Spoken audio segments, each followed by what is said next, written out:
హైదరాబాద్ లో జరగబోయే మనీ మంత్ర money manifestation classes కి ఇప్పుడే కాల్ చేసి రిజిస్టర్ అవ్వండి. నమస్కారం అండి, డాక్టర్ శ్రీ ఆచార్య అనంతకృష్ణ స్వామి గారు. నమస్కారం. మరి వాళ్ళ మనీ మంత్ర ఎపిసోడ్లో మహిళలకి ఏం చెప్పబోతున్నారు, దాంతోపాటు చాలా సందర్భాల్లో ఇవి అవాయిడ్ చేయాలి అని మీరు చెప్తూ ఉంటారు కాబట్టి మరి ఈ ఎపిసోడ్లో ఏం చెప్పబోతున్నారండి? ఈ ప్రపంచం మిమ్మల్ని ఏమన్నా మీరు పట్టించుకోవద్దు. అర్థమైందా? మీరు చెడ్డ వాళ్ళన్నా మంచి వాళ్ళన్నా ఏదన్నా అనుకోండి, మనకు సంబంధం లేదు. ఎందుకంటే మనం విశ్వంతోనే కనెక్ట్ అయ్యి సుప్త చేతనాత్మక మనసుతోని మనం అనుసంధానం అయ్యి ఎప్పుడైతే ఉంటామో సుప్త చేతనాత్మక మనసు నీ జీవితంలో మంచిని మాత్రమే తీసుకొస్తుంది. అంతవరకు మీరు ఓకే పట్టండి. వంద రకాలు అనుకుంటారు మనకి. అర్థమైందా? అప్పుడు నా జీవితంలో కూడా నా ఎంప్లాయీస్తో నేను ఈ సబ్జెక్టు గురించి నేను ఎప్పుడైతే చర్చించానో నన్ను ఒక వింత మనిషిలాగా చూశారు. ఇలా చెప్తున్నాడు ఆయన, ఇలా మాట్లాడుతున్నాడు, ఇలా ఎందుకు ఉండదు, సరదాగా అందరితో కలిసి ఉండాలి, బాగుండాలి కదా అని అనుకుంటారు కదా ఎవరైనా. నువ్వు డిఫరెంట్గా ఉండాలి అన్నప్పుడు ఏమనుకుంటారు? ఇలాంటి ఆలోచనలు తనకు ఎందుకు వస్తున్నాయని చాలామంది నన్ను విమర్శించే వాళ్ళు ఉన్నారు. ఓకేనా? ఆ విమర్శలు సద్విమర్శలుగా మార్చి అందరు నవాయిపు చూసే విధంగా నా జీవితాన్ని నేను మార్చుకున్నాను. అలాగే మీరు మార్చుకోవాలి. మార్చుకోవాలన్నప్పుడు ముందు ఏం చేయాలంటే గంభీరంగా ఉండడం నేర్చుకోండి. ఓకేనా? వీలైనంత గంభీరంగా ఉండాలి, హుందాగా ఉండాలి. ఓకేనా? ఎలా ఉండాలంటే ఇతరులు మీతో మాట్లాడాలని తహతహలాడాలి. ఓకే? మీతో కలిసి పని చేయాలని తహతహలాడాలి. ఓకేనా? మీ సలహాలు తీసుకోవాలని అందరు తహతహలాడాలి. ఆ స్థాయికి మీరు వెళ్ళిపోవాలన్నప్పుడు ముందు మీరు ఇవన్నీ పాటించినప్పుడు ఆ గంభీరత్వం అనేది వస్తుంది మీరు. అర్థమైంది? ఎవరితో పడితే వాళ్ళతో మాట్లాడి అది ఏదో సమస్యలు తీర్చినట్టు, ఏదో మీరే పెద్ద ఇదైపోయినట్టు అవన్నీ ఫీల్ అయిపోయినాం. ఇప్పుడు ఆ సమస్యలన్నీ మీ సబ్కాన్షియస్ మైండ్ గ్రహిస్తుంది. నా దగ్గర ఒక ఆవిడ వచ్చింది, అపాయింట్మెంట్ తీసుకొని, పర్సనల్ అపాయింట్మెంట్ తీసుకొని వచ్చేసి, ఆ గురుగారు మీ వీడియోలు వింటున్నాను. ఓకే, బ్రహ్మాండంగా ఉన్నాయి వీడియోలు. ఓకే, నాకు పాజిటివ్ మైండ్ అలవాటు అయిపోయింది. ఇప్పుడు నేను మా గల్లీలో లీడర్ని నేను. ఓకేనా? స్ట్రీట్ లీడర్స్ ఉంటారు కదా, వాళ్ళ సమస్యలు ఏవైతుంటారు. ఇప్పుడు నా దగ్గరకు వచ్చిన ప్రతి వాళ్ళు కూడా నెగిటివ్సే చెప్తారు. పాజిటివ్ ఏం చెప్తారు?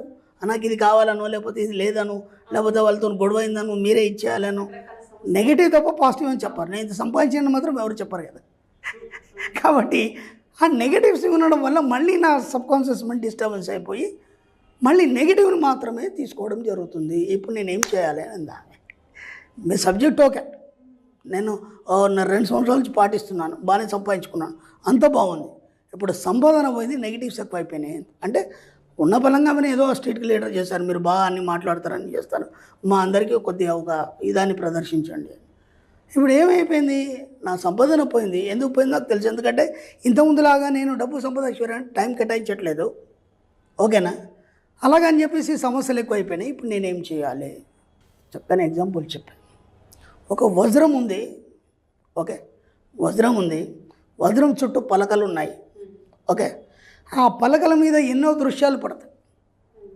అవి పలకల మీద పైన ఉన్నాయా, వజ్రం లోపలికి వెళ్ళాయా? పైన ఉన్నాయి, వజ్రం లోపలికి వెళ్ళలేదు. నేను అదే చెప్పాను, అవన్నీ అక్కడనే వదిలిపెట్టేసి ఇంటికి రండి. ఎందుకంటే అది అక్కడ మట్టుకే, ఆ సమస్యలన్నీ అక్కడ మట్టుకే. మీ డోర్ దాకా వచ్చేసరికి ఒకసారి విదిలించేయండి వాటన్నిటిని. మీరు వజ్రం లాంటి వాళ్ళు కదా, ఈ సుప్త చేతనాత్మక మనసుని ఎవరైతే పట్టుకున్నారో వాళ్ళు వజ్రం లాంటి వాళ్ళు. ఈ వజ్రం ఏదైతుందో తన పలకల మీద దృశ్యాలని లోనికి స్వీకరించదు. ఒక మట్టి ముద్ద ఉంది, పైన వాటర్ పోసాం, అది లోనికి స్వీకరిస్తుంది. అవునా కదా? వజ్రం ఎలాంటి దృశ్యాలనైనా పైన చూపిస్తుంది తప్ప లోపల వజ్రం స్వచ్ఛంగానే ఉంటుంది. ఎప్పుడైతే మీరు దీన్ని పాటిస్తారో అప్పుడు మీకు ఏది అంటదు, మీరు ఎక్కడ కూడా ఫెయిల్ కారు, ఏ సమస్యలు కూడా మీతో ఉండవు అని చెప్పాను. ఒక్కసారి ఆమె ఆశ్చర్యంలో ఉంది, ఇదేదో బాగుందండి అని చెప్పేసి మళ్ళీ అలాగే కంటిన్యూ చేస్తూ పోయి తర్వాత మళ్ళీ తన లైఫ్ తనకి ఏదో రకంగా ముందుకెళ్ళిపోయింది. కాబట్టి మీరు కూడా ఏం చేస్తారంటే మీ బాధ్యతలు నెరవేర్చండి.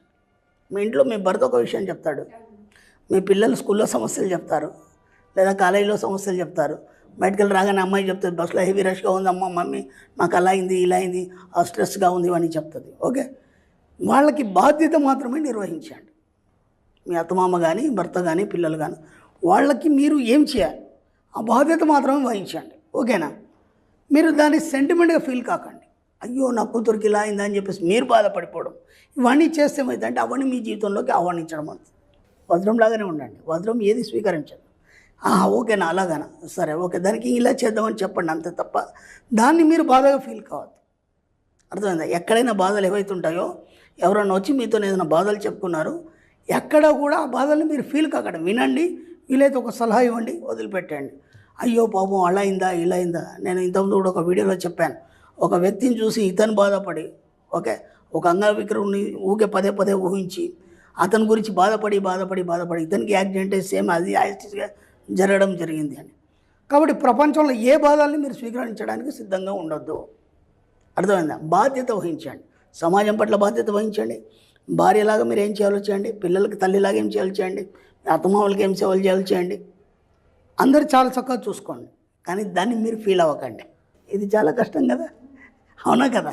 అలా ఉన్నప్పుడే మీరు అనుకున్న సాధిస్తారు.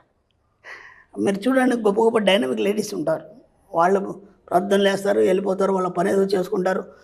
మీడియాలో వస్తుంది వాళ్ళ గురించి, మంచి వస్తుంది చెడు వస్తుంది ఏమవుతుంది అసలు ఏమీ పట్టించుకోరు. వాళ్ళ పని వాళ్ళు చేసుకుంటూ పోతారు. అర్థమైందా? చాలా గొప్ప మందిని చూశాను నేను. అసలు వాళ్ళు ఎలా ఉంటారంటే అసలు వీళ్ళు మనకు అందుతారా, మన ఆలోచనలకు అందుతారా అనే లెవెల్లో ఉంటారు. వాళ్ళకి ఇలాంటివి ఏమీ ఉండవు. కాబట్టి వాళ్ళు అనుకున్న స్థాయిని వాళ్ళు చేరగలిగారు.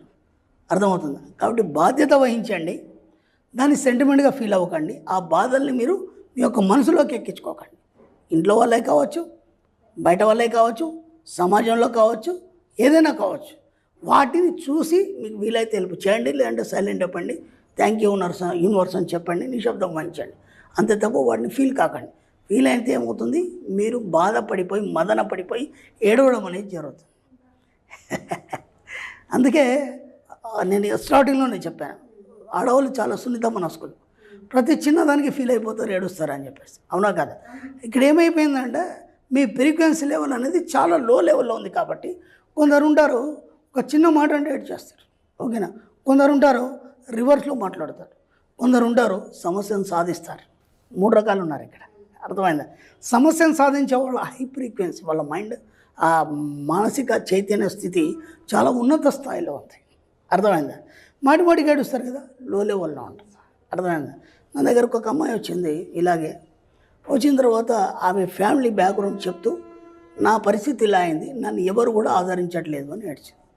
ఎప్పుడేమైంది, ఆమె చైతన్య స్థాయి, మానసిక చైతన్య స్థాయి చాలా లో ఫ్రీక్వెన్సీలో ఉంది. ఓకేనా? నేను గట్టిగా బెదిరించాను, అమ్మా ఎందుకు ఏడుస్తున్నావు, ఏమొచ్చిందని ఏడుస్తున్నావు, ఎవరి దగ్గర ఏడుస్తున్నావు నువ్వు అన్నాను. ఎమ్మట కళ్ళనీళ్ళు అయిపోయినాయి, ఎమ్మట కళ్ళనీళ్ళు. నేను అలా మాట్లాడతాను అనుకోలేదు, ఎందుకంటే ఇప్పుడు ఒక బాధ మీ దగ్గరికి చెప్పడానికి ఎవరైనా వచ్చారనుకోండి, మీరేం చేస్తారు, ఓహో అలాగా అలా అయిందా, మరి మీరేం చేస్తారు, అయ్యో పాపం అనగానే ఆ బాధ ఇంకా ఊపికొస్తుంది. ఊపికొచ్చేసి ఎప్పుడైతే మీరు జాలి చూపిస్తారో ఆ జాలిని వీళ్ళు కోరుకొని ఇంకా బాధని వాళ్ళు వ్యక్తపరుస్తారు. అర్థమైంది? ఇప్పుడు నేను అలా గట్టిగా అనేసరికి ఒక్కసారి ఆ మైండ్ ఫ్రెష్ అయిపోయి, ఇదేంట్రా నేను ఏదో అనుకొని వస్తే ఈయన ఇలా అన్నాడు, ఇప్పుడు నా బాధని ఎవడు వినాలి, నేను నా పరిస్థితి ఎలా ఇది కావాలి, ఆ యొక్క ఆలోచనలో అప్పుడు నేను చెప్పేదామే వింటుంది. అర్థమైందా? విన్న తర్వాత ఒక 10 నిమిషాలు కౌన్సిలింగ్ ఇచ్చాను, ఇది అమ్మా అని చెప్పేసి. ఎందుకు బాధపడతామా, ఏమనుకుంటున్నావు, ఇలాంటి వాళ్ళు చాలామంది వస్తారు, ఈరోజు ఏ స్థాయిలో ఉన్నారో ఆ స్థాయిలో ఉన్నారో కొన్ని ఎగ్జాంపుల్ చెప్పేసి, ఇంకోసారి నా ముందుకు వస్తే ఏడవద్దు, ఏడుపు అనేది ఇక్కడికి వదిలిపెట్టండి, ఇక మళ్ళీ జీవితంలో ఎప్పుడు ఏడవద్దు. మీరు నమ్మండి, తర్వాత 2-3 సార్లు వచ్చింది, ఆమె నవ్వుకుంటూ వచ్చింది, సమస్యలన్నీ సాల్వ్ అయిపోయినాయి, ఆమెనే ఒక స్థాయికి వెళ్ళిపోయింది, బ్రహ్మాండంగా సంపాదిస్తుంది. ఎలా సాధ్యమైంది? ముందు మిమ్మల్ని మీ మీద ఎవరు జాలి పడాలని కోరుకోకండి. కోరుకున్నారంటే మీరు ఇక పైకి ఎదగలేరు మీరు. కాబట్టి ఇవన్నీ మెల్లిగా అలవాటు చేసుకోండి. అలా ఒక్కొక్కటిగా మీరు ఎప్పుడైతే బయటకు వస్తారో ఆ సబ్జెక్ట్ని పట్టుకోవడం అనేది జరుగుతుంది. ఎప్పుడైతే సబ్జెక్ట్ని పట్టుకుంటారో మీరు కావాల్సినవన్నీ పొందడం జరుగుతుంది.